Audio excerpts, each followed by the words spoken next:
Hello everyone, welcome back to my channel. For today's video, we are playing in our art journal.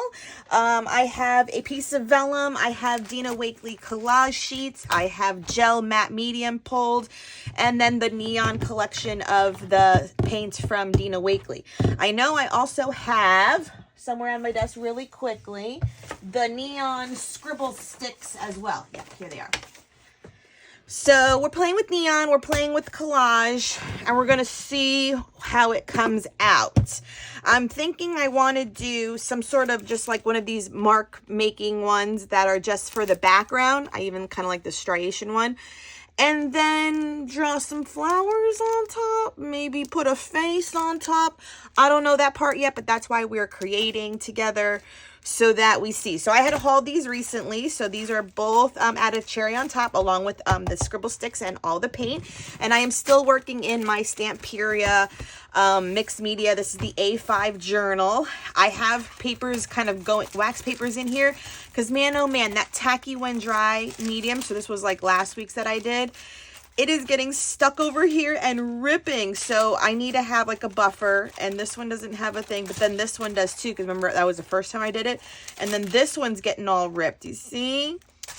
I need to protect my pages, so I just have a piece of like deli paper. The reason why I like this one always, and I think I mentioned it, is because at least it starts off with bright white paper. With the other ones, like Dina likes to work in craft. Craft is not my favorite.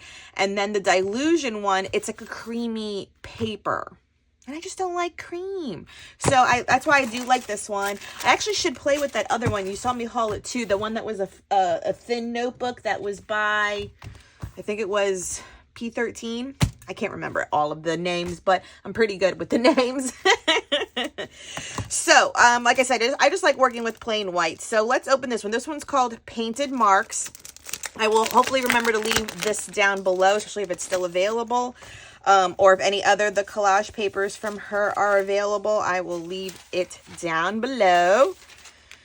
It's like I just want a busy mark background. And don't get me wrong, the glorious part about these Dina Wakley products is because, yes, I could sort of do something like this, right? I totally could. You know, it's not to say it's not hard. It still takes talent. But the glorious part about the papers is that you don't have to. Like I just have gel medium, and I'm going to select one, and we're going to put it on the page, and we're going to go with it. You know what I mean? So it takes one of those steps away from you, which I am totally fine with. So this is just me auditioning them. I don't like the circle ones. This is the one I kind of really was digging. I kind of really like that one. And so, yeah, this is just something. And don't get me wrong, like even now you can probably see that it doesn't fill up the whole page. And that's okay. You know, that's okay. Because I wonder too, will this fill up the whole side if I did it? If I cut it right there? Yeah, all of it's okay. Now I could continue it on because it's just probably black paint with some brush strokes. But we're just going to go with what we're available. That way you sort of see also my goal with all the time, even with my channel, is to inspire you to create. And you can be a beginner, or you can be intermediate, and you can still get a beautiful outcome for your projects.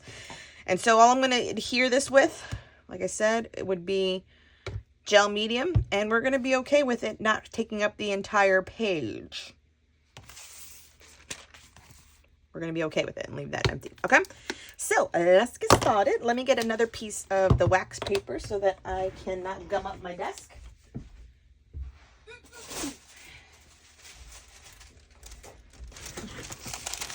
Gunk up my desk.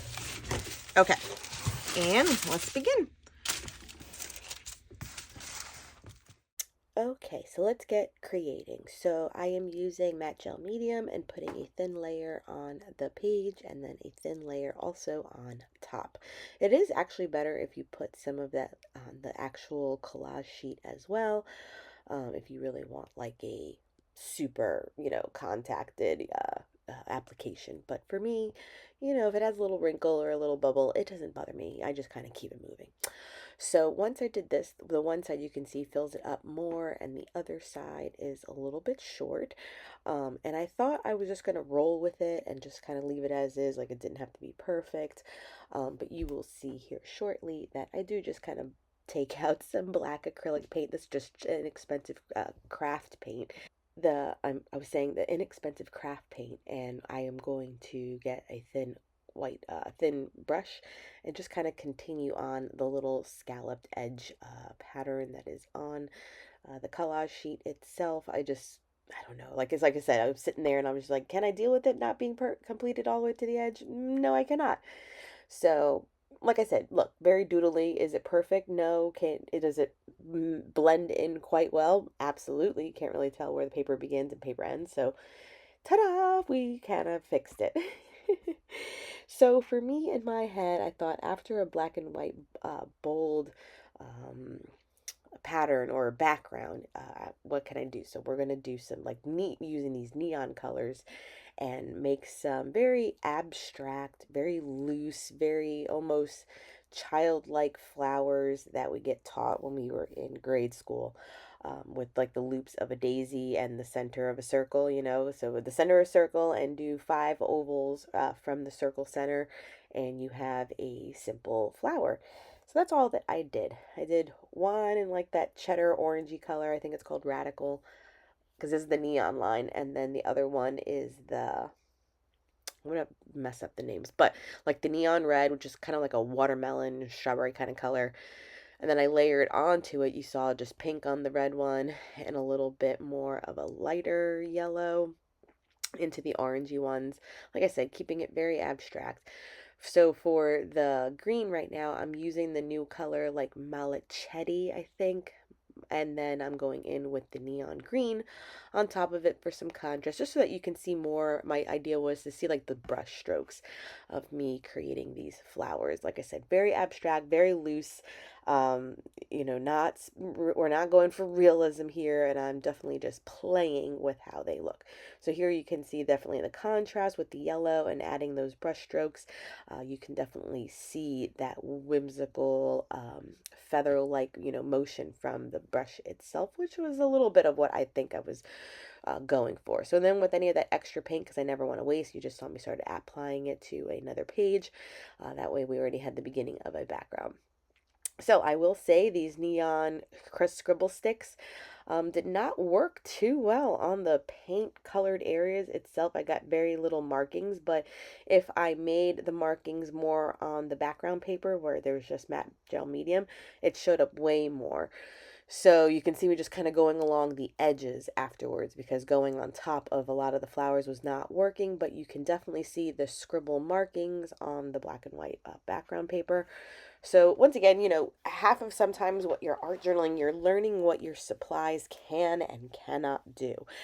So I am learning that with a thick layer of acrylic paint, the scribble sticks don't really show up. But if you do it in some sort of doodly version, maybe for a sketch drawing, and then go back in and add paint, could be a way.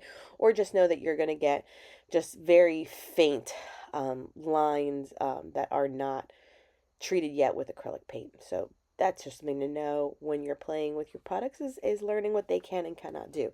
I will definitely still play with these more because they're neon, and if I can scribble on other things, then I certainly will. And so I'm just adding some of the blue, the green, you saw me add all the colors except for the purple, I believe. So then my thing is always I like to add a title.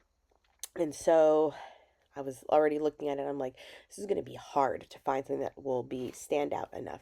But I do have the new Dina Wakley block alphas. There they are.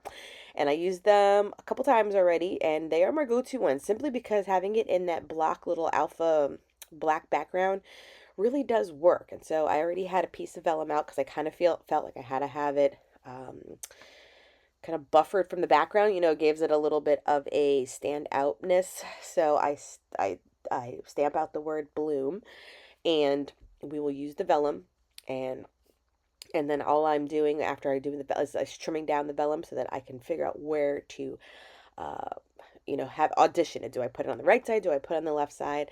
And in the end, I do end up stapling it over on the right side, the page where that only had the one bloom flower that I kind of scribble painted onto my layout. Kept the title very simple. You could probably have done 2 words and it would have worked across both pages, but I just kept it as one, and it turned out fantastic. Okay, that will wrap up this layout. So I ended up showing you how I stamped it on vellum, and all I did was take the tiny attacher and kind of staple it to the page. I love how you can see all of the scribble stick markings. It really came out to be a loose, playful layout. Very bold, very fun, and truly quite easy to make. I'm loving how this I had to wait for this to dry too, because I didn't know if it was gonna like smear or anything, but it lasted fantastic. So really like it, really like it. Yeah, that's it, everyone. I hope this is inspiring. You don't have to be a fancy artist and know how to draw flowers very well. Just do a loopy scribble and you'll get some striking images. Thank you so much for joining me. Please subscribe if you haven't done so. Give this video a thumbs up as always. And until next time, everyone, bye.